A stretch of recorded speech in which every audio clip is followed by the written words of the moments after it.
All right, guys, welcome. Today is one of my good friends, Matt Green. He's from Indianapolis, Indiana. He owns Green Lawn Care and Property Services. I met Matt a few years back. He's been doing a lot of changes, making a lot of changes in his personal life and in his business, and he's been absolutely crushing it lately. Matt is a 7-figure business already, and he is looking to scale this year. So we're excited for you to be here, Matt, and thanks for coming. Yeah, absolutely. Thanks for having me. Of course. So how you been? Let's catch up. Yeah, man, it's starting to get real.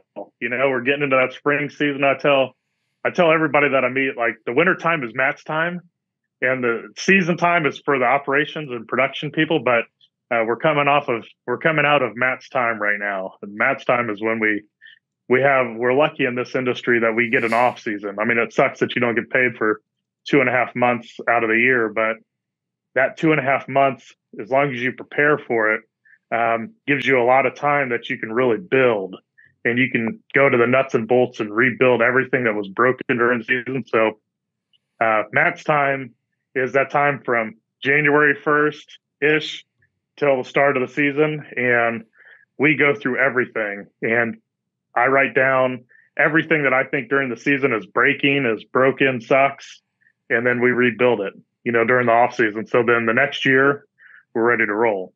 And so thank God we're coming out of Matt's time, because I'm getting burnt out. I hear you. And, you know, that's one advantage that we have over a lot of our friends up in the north, is that we actually get to work on the business, not constantly working the business, being busy like down in the southern states. So we get those extra months where we just really get to work on the business and fix the things that are broken. So I actually wrote down as a note to talk to you about today. So it's super cool. But how long have you been in the industry, Matt? And tell us how you got into it. And so, this is our 7th season for Green's Lawn Care and Property Services, and it looks nothing like it did when we started. That's a good thing. But I started in this industry, and I don't tell many people this, but I've got probably 23 years in this industry. We started when I was 9 years old. We were dirt broke, man. We were poor as poor could be. And so I would get home from school. My dad had multiple sclerosis, so he couldn't work. So I was the youngest of 3 teenage boys, and my mom made no more than like $35,000 a year. I mean, for her entire career. And so, like, try and raise 3 teenage boys through every sport and everything on 35 grand, and it's tough. And so, when I was 9, we decided, because we didn't have water or electricity, it seemed like it was for a whole year we didn't have one or the other, because we couldn't afford it. I mean, we were poor, man. And so we started mowing grass. My mom was like, dude, she's a hustler, like hustler from the start. She grew up on a farm, and so she's one of those people you don't tell her no.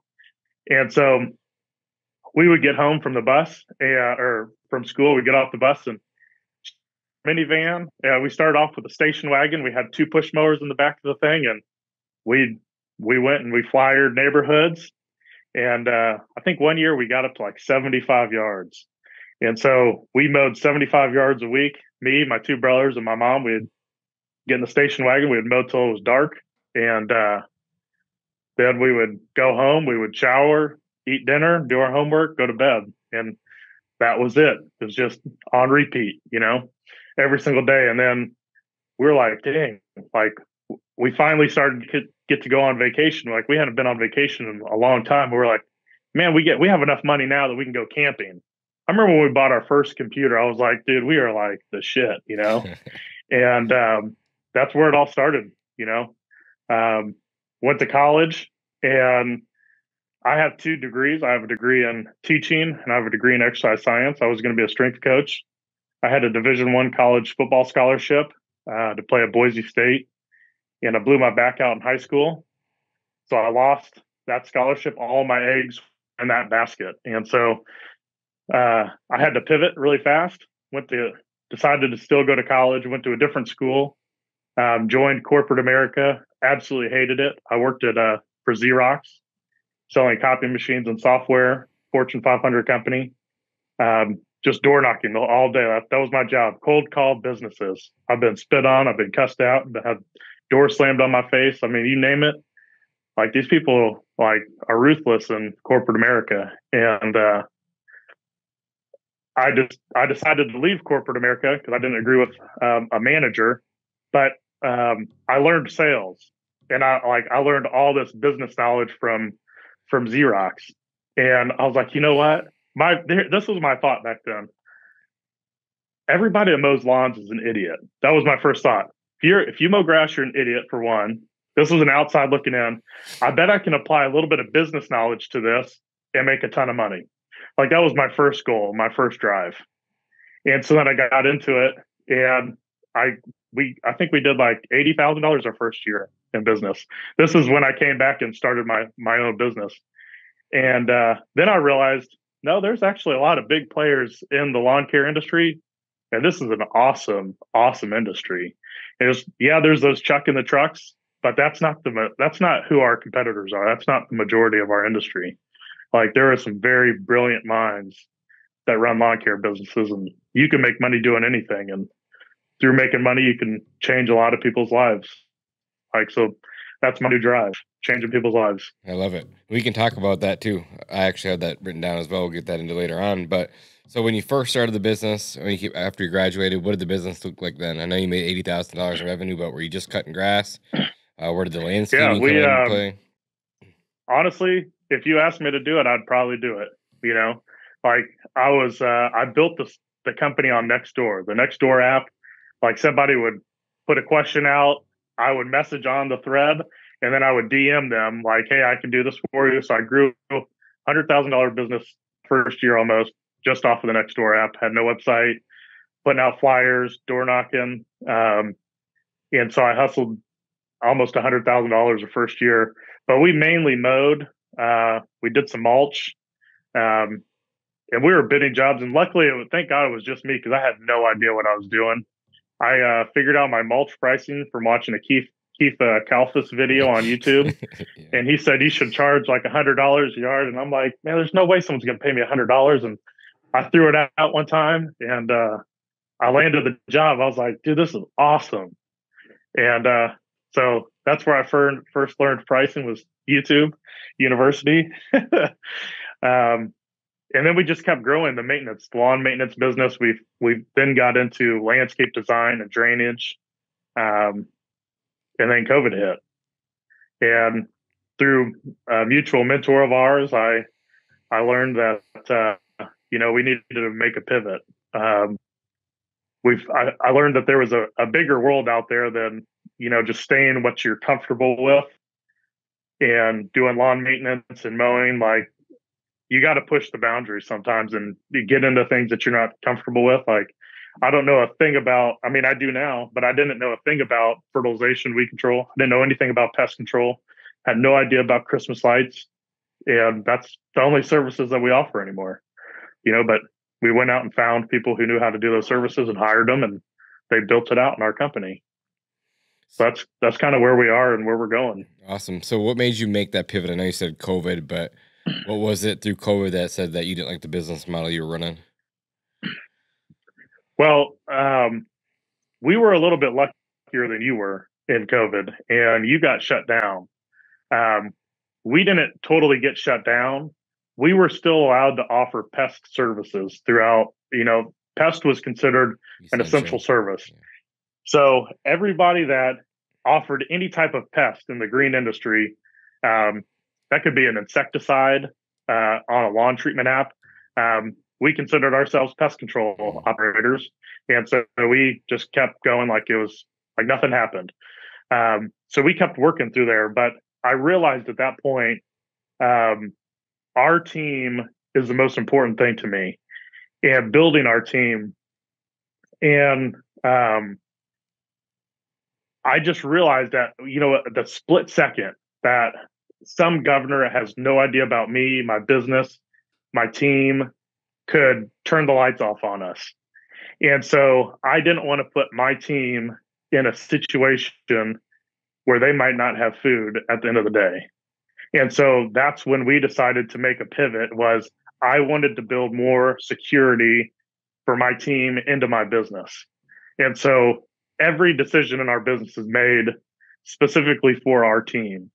And so that's why we moved into pest control. And so we would always be now an essential service. And with pest control and fertilization comes bigger profit margins typically. And so then we can offer benefits, 401ks, and, we don't have healthcare yet, but that's a big one. That's the next big one. And once we get healthcare, we'll have the same benefit package as any top tech company out there. Like, we will offer all the same stuff, and so our workers typically in this industry have always been the ones that have been shitted on, like they get paid minimum wage, they get no benefits. They're just seen as like this thing that companies can use. And we're out here to change that whole narrative for our team members. Yeah, I couldn't agree more. We got health insurance probably 3-4 years ago now, and not everyone takes it still, but it's a great add-on service, for our package for all of our employees. Especially upper level management, they love it. They can go anywhere and get a job, but to come in the service industry and still get healthcare and 401k is pretty impressive. So good job. Well, I would definitely like to talk to you then about your healthcare, because I've probably talked to 12 different companies this past year, and no one will cover us because we have seasonal team members. Will cover, like, they hear the word seasonal and they run. So I haven't even found somebody. It's not that we can't afford it. It's that we haven't found anybody that will even insure us. Yeah, we'll talk about it after the podcast. Yeah. I don't even know now we use Blue Cross Blue Shield of Michigan, but I don't know. I can get you more information on all that stuff afterwards. Yeah. I have to find our agent and whatnot, but so I wrote this down because I know it's super important to you, and I love it, and I know that I have a project to work on with you through this, but it's the lawnmower project, and this is probably gonna be a longer topic, so might as well bring it up now because it's just something really cool that you're doing. Can you tell us the story of how you got into that and how it started and what you guys do? Like I said, I will do my part. I have the videos. They're already done. I'll make a small little version for you guys and just give it to you. So I apologize for being a slacker on that. Gotcha. I appreciate that. And all these kids will too. The lawnmower project is started out of COVID.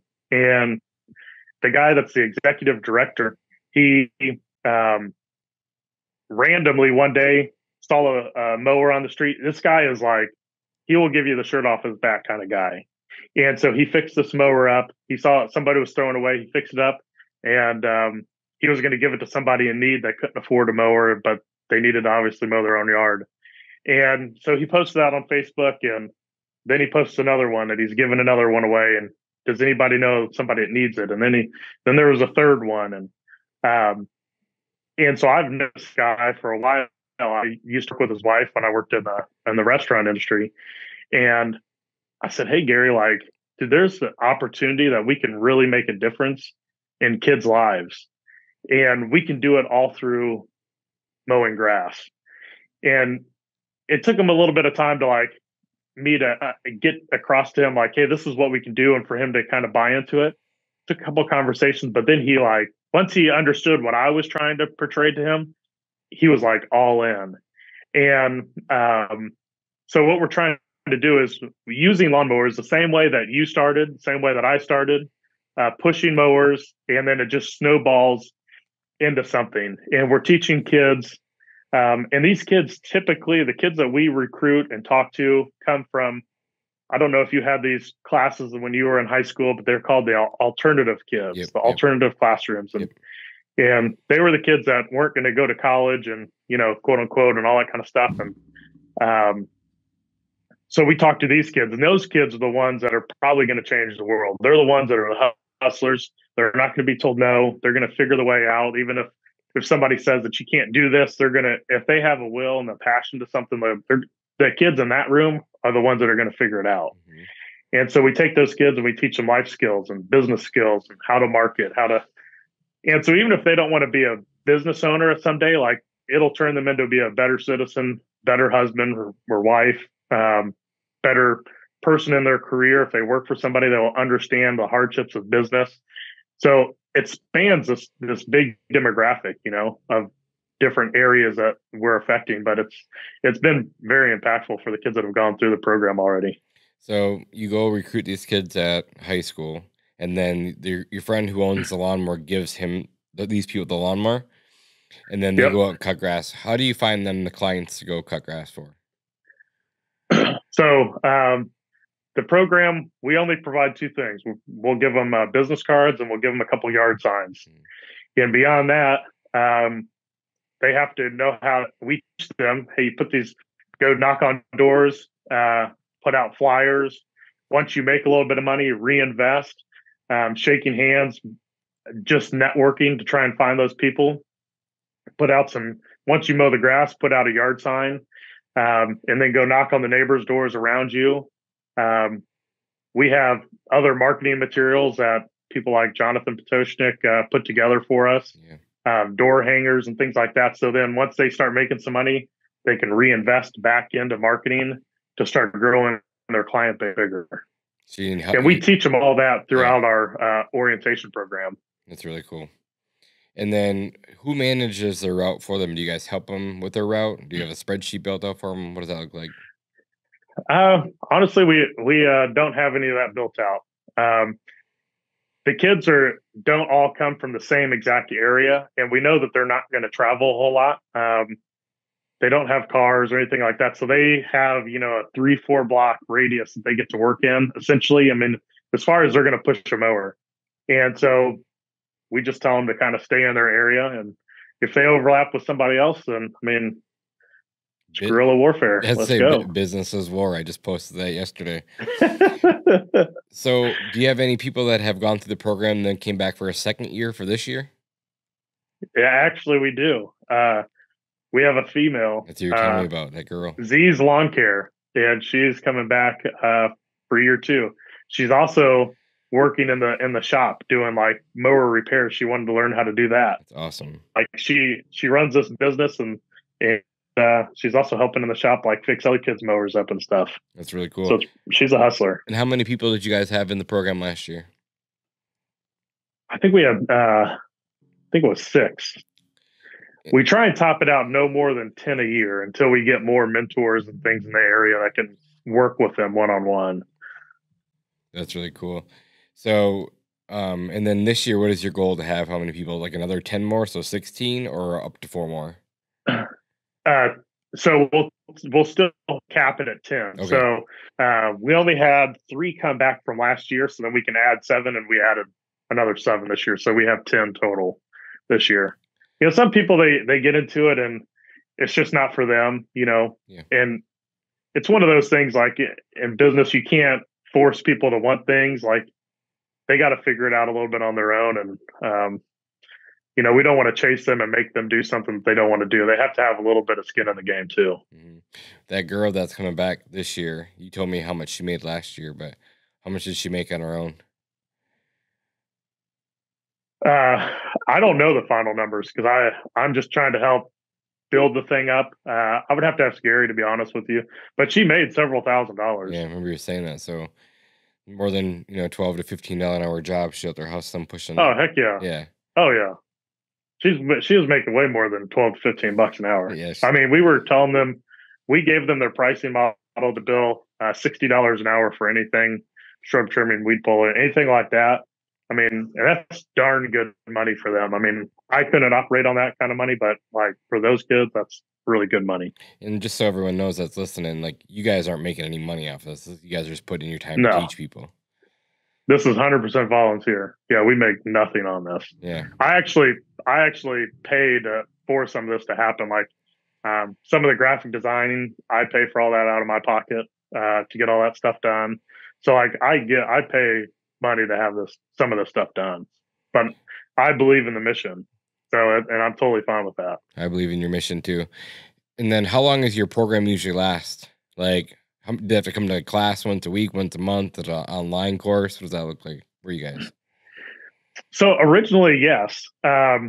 We wanted them to come in originally, and then we found out that wasn't a good model because a lot of the kids from the inner city have single parent homes, and so they don't have transportation. So expecting them to come to our shop every week or every month or whatever that duration is really tough. So we actually take the orientations to their school. We do orientations at their school. And then we have like a LMS style thing built out for the different learning modules that we've built out for them. But then since we don't have them come in, we're trying to find, and we're working on, we have one, what we call like a neighborhood mentor, essentially like a big brothers, big sisters kind of deal. And then those people will mentor and help these kids, on a more intimate basis. Like they're tracking their week to week money, any problems that they have, like, hey, this is how you can overcome those kind of things. So then they don't get defeated early on.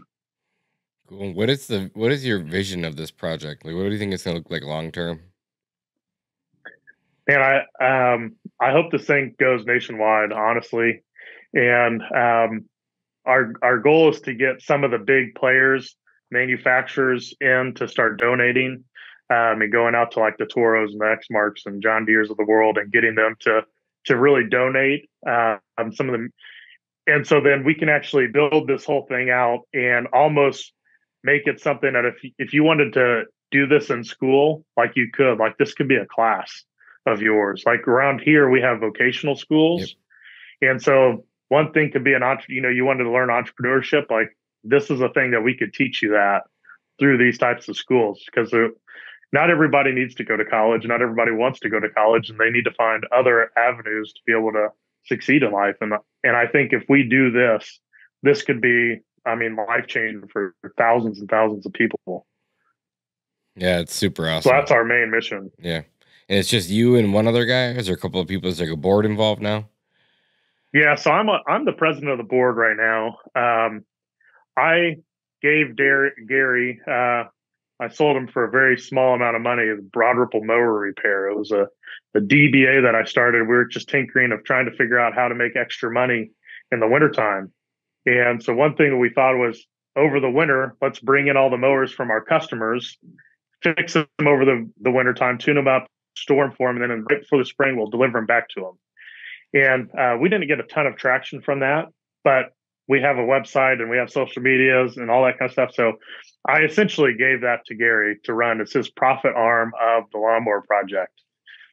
And now I can't even remember what the heck the question was that you asked me. I know you're good. I was, like I said, just curious what like the vision was, and then like how these people are gonna get equipment. And so you just tell me like the vision is bringing all these bigger players come, help, bring in some more equipment and keep growing it.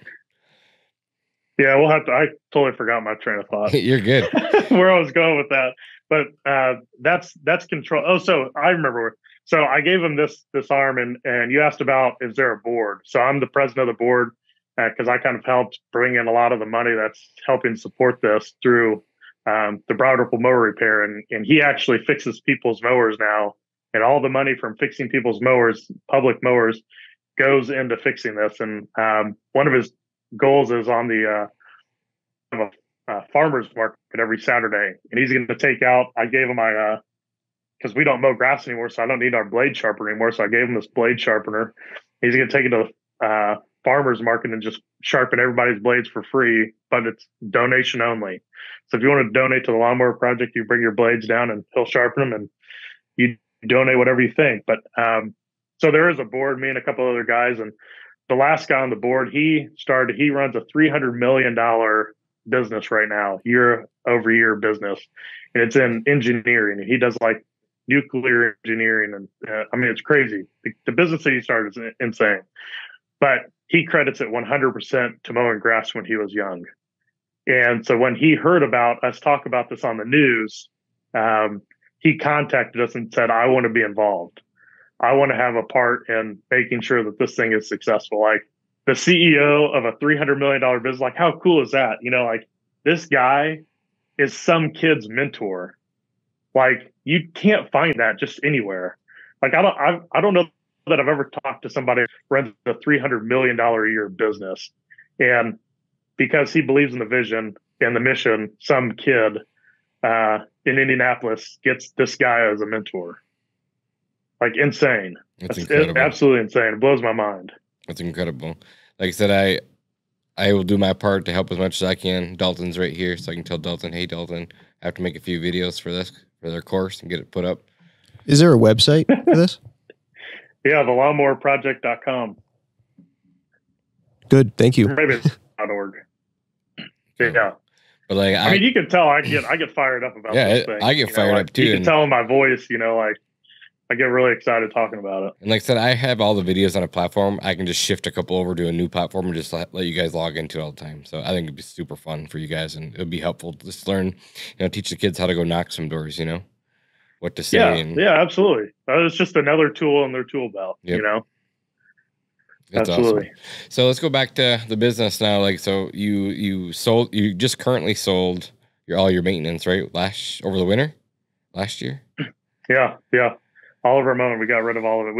We've kind of stair-stepped it a little bit. I know some people are able to get rid of everything at once, totally cold turkey, get it all out. Maybe my kahunas aren't that big, but we also have a lot of overhead, I'm sure everybody does, but we stair-stepped it. So the first year we got rid of landscaping, landscape design, drainage, and then we kept moving down the path. And this year we've gotten rid of, so we're out of landscaping, landscape design, drainage. We're out of leaf removal, snow removal, mowing. We're still doing mulch this year just because that was a major part of our revenue. And so we still need some of that profit from that to pay some of our overhead. But we don't advertise it anymore. We don't really talk about it a whole lot. We'll send out a couple of emails, and a couple of emails will generate almost $400,000 worth of revenue. Because I think did you buy a blower truck a couple years ago? We have no.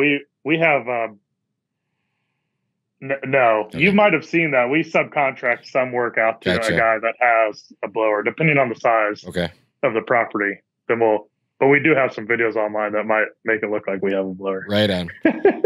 And so as far as services go, you used to do fertilization, weed control, pest control, and Christmas lights, right? Yeah. That's where we're moving. And at the end of this year, we will be done with mulch and cleanups, and we will be 100% fertilization, weed control, pest control, Christmas lights. That's awesome. And so how are you marketing these new, what do you find is working so far in Indiana as far as marketing goes for these services? Man, it's one of our biggest revenues or lead sources. Obviously you have Google SEO and all that, all the good stuff from there. Our website absolutely kills it with leads. Big thing that we focused on when we first started and first launched this was I knew that there was no way that I was ever going to be able to compete with the Lawn Prides of the world, the True Greens of the world. Like, I can't compete with them money wise. Like, I'm never going to outspend them on Google. Nope. I can't outspend them on Facebook. Like, there's no way. You probably have never heard of Lawn Pride, but they just sold to Neighborly. So they're a Neighborly company now, and they're going to start franchising Lawn Prides across the country. Then they're a huge company in our area. They probably have 30,000+ accounts, I would assume. So we're not going to outspend them. So we have to do something totally different. So our two strategies were, one that's coming more this year is we're going to highlight our team, and we are going to sell our services based on customers out there believing in our mission, paying our guys really good wages because they've always been taken advantage of, giving benefits, providing a great company culture, training them in who they are, and like having an awesome team that delivers, they smile and they're happy. So we're going to start highlighting a lot of that into the market. And so we want people that want to hire us because of who our team is. And we get people that call in, and our top tech right now, his name is Jeff. And we have people that call in off the street and say, I want Jeff to treat my lawn. How cool is that? Like, and so if we get in, if somebody's calling in because they want Jeff and they believe in it makes sense for them to pay a little bit more money to have a company that pays top of the market, they offer benefits, like those people aren't going to leave. Like, they're going to stick around. So that's one way of highlighting our team. And the other way, I call it our joint venture project or joint venture program. So we meet with other people who do just lawn mowing and stuff like that. We bring them in, feed them, we teach them how to sell our services. And the goal of that is to their customers who are mowing customers, maintenance customers, they already know, like, and trust them as a company. But they don't fertilize, no intention to ever fertilize, and they don't care about fertilization. So we can market to their database. They get a cut of the money. So we give them a wholesale price, and they sell our services to their customers, and they mark our services up so they get a cut.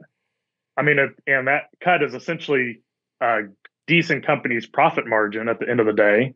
So just let us do the work, and you're going to get essentially your profit margin at the end of the day without having to do anything. Right. And so we probably have 10 to 13 of those types of companies around town that refer us on a daily basis. That's great. Great information. And then you got a new logo. Was that last year? Is it the duck last year or the year before? It was last year. I remember, hard to not remember the duck. How did the duck come about? That's Mr. Quackers. Mr. Quackers.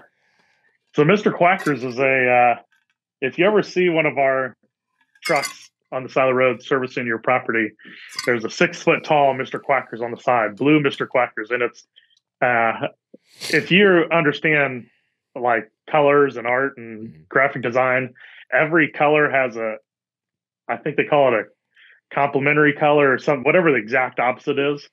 So the blue in Mr. Quackers is exactly the opposite color that stands out against Corvette yellow. Corvette yellow is the color of all of our trucks. And so kids walk by and they say, Mommy, look, blue duck, blue duck. And kids will point out the window and they'll look at the blue duck and they'll point at it. But the story, I tell people, I think that Adam Sandler, and I think it was, which is the one where he went back to school? Is that Billy Madison? Yep. Happy Gilmore? Billy Madison? Yeah. So I think that they stole that from me because that was a true story for me growing up. I drew a blue duck in, man, it had to have been like first grade maybe, or maybe it was kindergarten. And the teacher gave me an F on the assignment and refused to put my picture on the wall because I drew a blue duck. And she said, there's no such thing as a blue duck. You have to be realistic. And I was like, I thought we were just like trying to draw within the lines here, you know? Mm-hmm. And since she gave me an F on the assignment, when we went out to start a new service, fertilization, we wanted to be totally different than the market. That's why we decided to have a blue duck, because we want to be totally different. Something that everybody said couldn't be done, we'll offer a whole nother level, you know? Our goal is to raise the level of the industry and raise what people are paying so we can pay our people more money and offer full benefits and really take care of people, and then have money at the end of the day to do a lot of awesome community service. And the only way that happens is if people pay us more money for the services we do. And so that's the story behind Mr. Quackers. That's really cool. Thank you for sharing that. Lawn Pride, are they fertilization weed control only, or what do they do? They do fertilization weed control. They used to be full service a long time ago, like 35 years ago. They were full service and they sold everything off, and then they moved only fertilization weed control, and then they do the typical lawn care style pest controls. So the mosquitoes, the perma pest control, and then the flea and tick. Right. I think they also do mole and vole treatments, but I think that's it. I think that's where it stops with them. Right on. So you talked a little bit about mentors. Who was your first mentor, and who has been one of the most influential people in your life? Oh my first mentor was Jonathan Oshman. How'd you get so lucky? Yeah, I have not. You know, when I started the company, I was unemployed for like 2 months. We knew that we were moving back from Ohio. I lived in Ohio for a little bit, and we knew we were moving back to Indiana. So we decided there was no point in me getting a job for 2 months and then up and leaving. So every day I knew I wanted to start this business, and I went to the library because it was quiet. And if I hear noises in the background, like I can't concentrate. I have to be like I'll work with my headphones in just because they're noise canceling with nothing on, just so it drowns out all the noise. And so I was there and I'm looking up different softwares and YouTubing how to do all these different services and stuff. And service autopilot videos came up. So I've watched I definitely watched every single Lawn Care Millionaire video probably 5 times. And but I knew I couldn't afford it, and I didn't need service autopilot when we first started. I started with Lawn Yard Book, and it was a free service. And the second year, I switched over to service autopilot. And dude, I had everybody I got transferred into service autopilot so I could dispatch. But I had no idea that I had to call a credit card company to connect a credit card company to service autopilot. Yeah. And so I went to charge credit cards one day and I'm like, what the heck? And so I called service autopilot. They're like, well, you got to get a Blue Pay account at that time. And you got to integrate them. This took another week or two. And I'm like, it's been 5 weeks now going on. I haven't gotten a paycheck, I was like, I need some money. I'm doing mulch jobs and, I'm running out of money here. And so I finally, it was 5 weeks later, I billed everybody for 5 weeks. And then I've been on service autopilot ever since. But that year we went to, I convinced my wife to go to service autopilot convention. I believe it was SA4 or SA5 maybe. And I still tell Jonathan every day that his keynote speech was probably the best speech I've ever had. I have it recorded on my a voice memo thing. You sent me them. And yeah, I have those and I listen to that probably twice a year. If I'm ever getting into a place where I'm feeling burnt out, I'll just listen to those. And I've tried to get the videos from them and they can't find the videos, but that night he had hey, do you want to learn more about Academy deal? And I was like, yeah, I want to go to this. And my wife said, I knew you were going to sign up before you even went to the thing. And so I had no idea how I was going to pay for it, but I had a credit card and I was like, sign me up, let's go. And so we're put on the credit card and I was like, I'll pay for it eventually, I guess, or I guess I'll file bankruptcy, one or the other. And man, it's been life-saving. Him and Jonathan and Jason Cup changed my life for sure. I agree. But you told me that you put a list of all those things that you want to get done, your goals up on the wall, right? Up in the office. Yep. And then it was a year later, you had them all complete? Or all but one or something like that? No, I remember Jonathan in one of his last, maybe not last talks, but there near the end, he had said, if I could start over again, this is the 10 things that I would do. Yeah. And so I wrote all those things out and I put them on a piece of paper and I put them on the wall. And, subconsciously, I didn't look at this thing every single day, but, I looked at it every now and then, and a year later, I'm like, dang, I've done literally every single thing on this list, except for traction. We've never implemented traction or anything like that. We actually use, we're more headed towards something called the elite business model. Yeah. Similar to traction. They're all very similar to each other. But we use that more often than traction, but everything else, we knocked it all out. That's really awesome. But you're in that new group, right? No, okay. I'm not in that new group. We hired Dan Rouse, which kind of runs that group. Yeah. I don't know if you know him. Yeah, I do. We hired him for a small mastermind. So I'm in a small mastermind, and we went to Key West, Florida. Yeah, you told me about that. A month ago. Yep. And we hired him to come in and just train us 13 people. So we flew him down, and we had 2 days with him, and so that's where I really got ingrained with what all this was. Gotcha. That's cool. What is the most important advice that you've got from a mentor? Man, there's been a lot. I think some of the most important advice has come in almost forms of epiphanies to me. If I've heard these different things, and then finally I've just something connected the dots, and I got it. But the most important piece of advice I could tell you, there was a time when my second year of business had like $2,000 in the bank account. And that Friday, and that was on a Monday, or Friday, I didn't have enough money in the bank account to make payroll.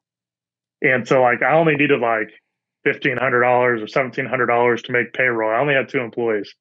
And I had no idea where $20,000 went. Had no idea. I didn't understand.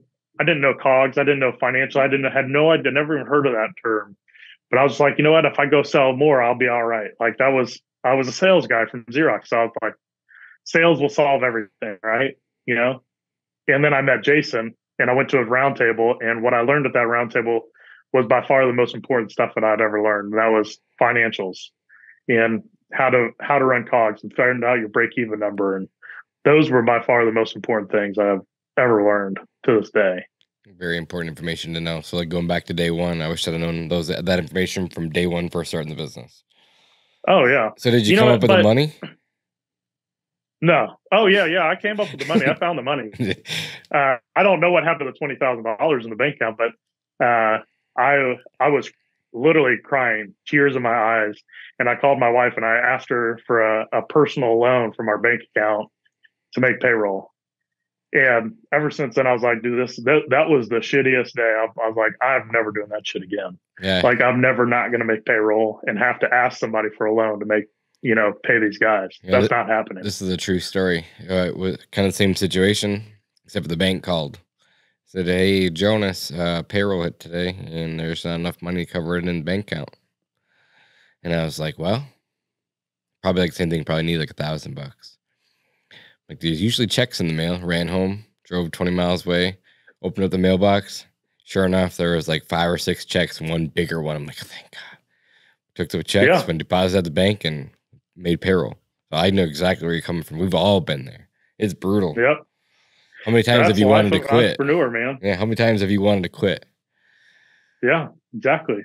Like more often than not, Luckily, I'm not in that place anymore. Thankfully, but, I remember listening to another one of your podcasts, and the guest said that he had to like find like it was like $10,000 or $100,000 by the end of the day. Yeah, and he found it. It's like that's the special thing about an entrepreneur. Like we're hustlers. We're gonna figure it out. Like no one's gonna tell us that you can't do it. Like just because you don't know how to do it doesn't mean it can't be done. And we're gonna figure out a way to get it done. Like we're just not gonna say no. We're not gonna accept no as an answer. Right. And like, it's kind of like, I'm not comparing us to a crack addict, but they do the same thing, right? If they want drugs, they don't have money. They'll do anything to figure it out.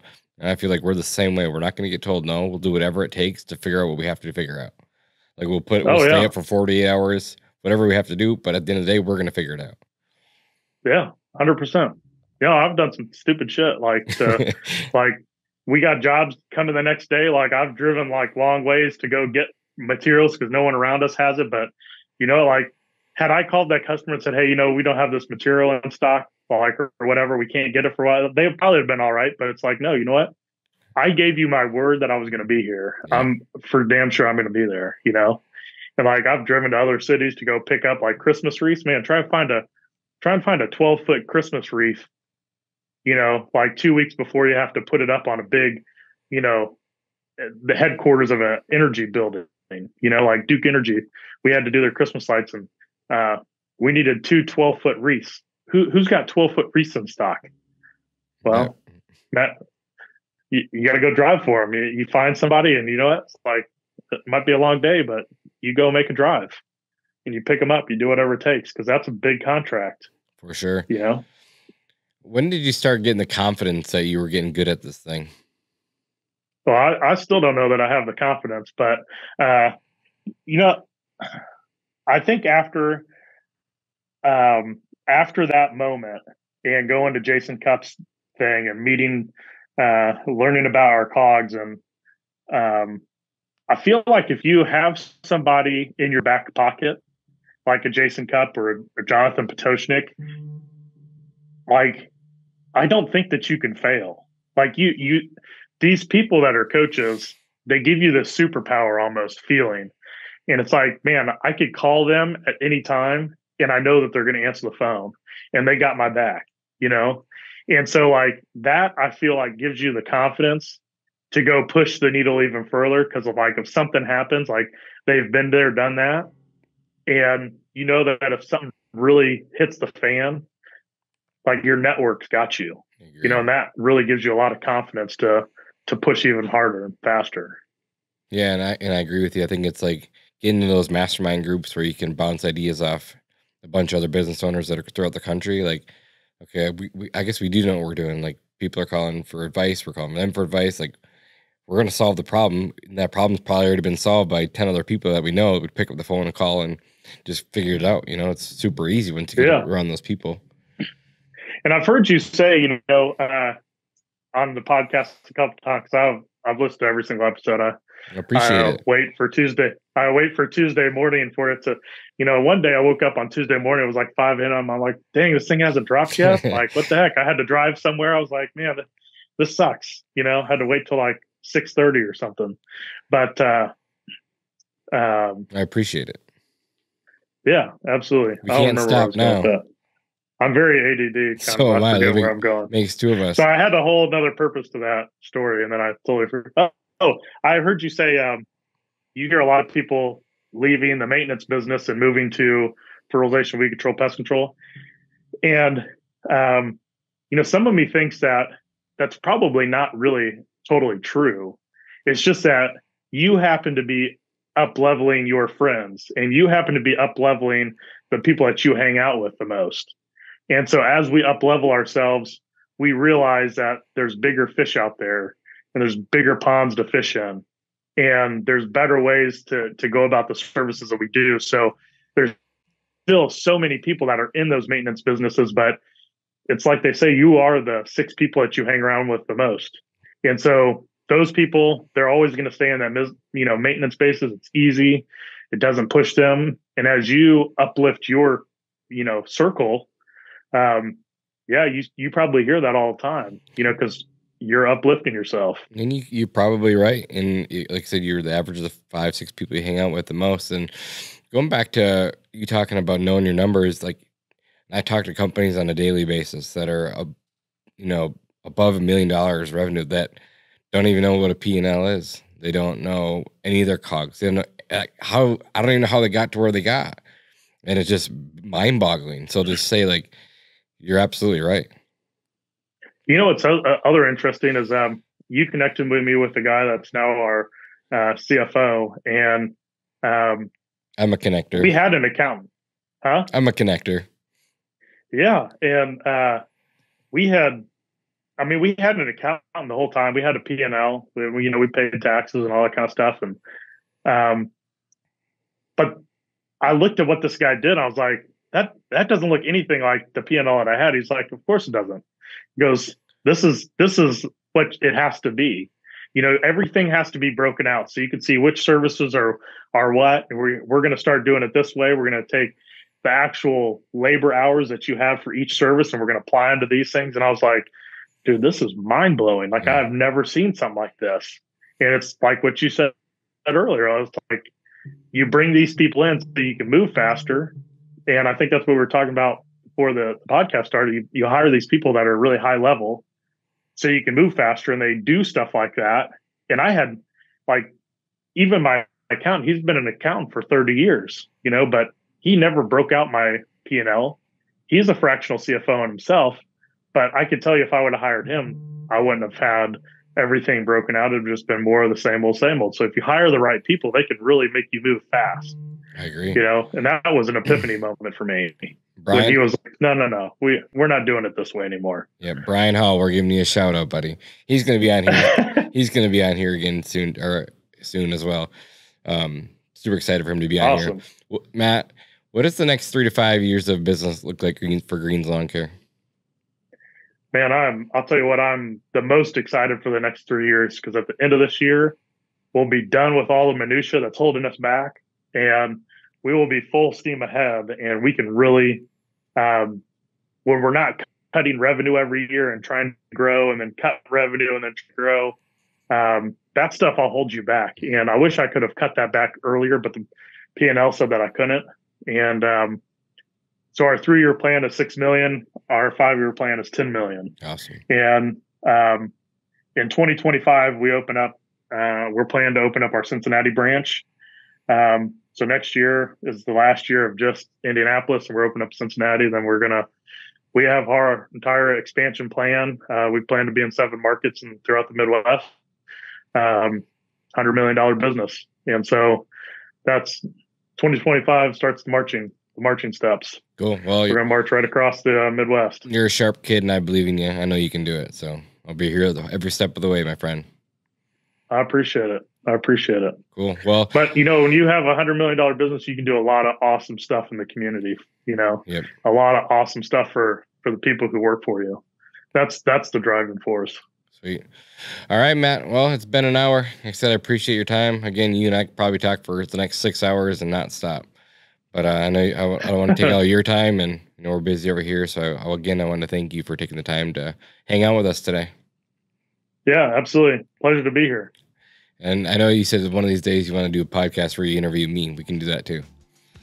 Yeah, I'm glad that you remembered that. I didn't forget. Glad you remember that. I got a pretty good memory. You on the hot seat. That's right. All right, man. Well, I appreciate it. Cool. Sounds good. Thanks for checking out another episode of the Pest Control Millionaire podcast. If this was valuable to you, please leave us a review on iTunes or wherever you get your podcasts. It really makes a big difference for our growth. And if you do need any help growing your business, go ahead and check out pestcontrolmillionaire.com. We have lots of courses up there, from sales to operations. I have some courses there about producing short form content. Plus, we have a mentorship program where you can get one-on-one business coaching from the Pest Control Millionaire himself. Thanks for listening, and we'll see you in the next one.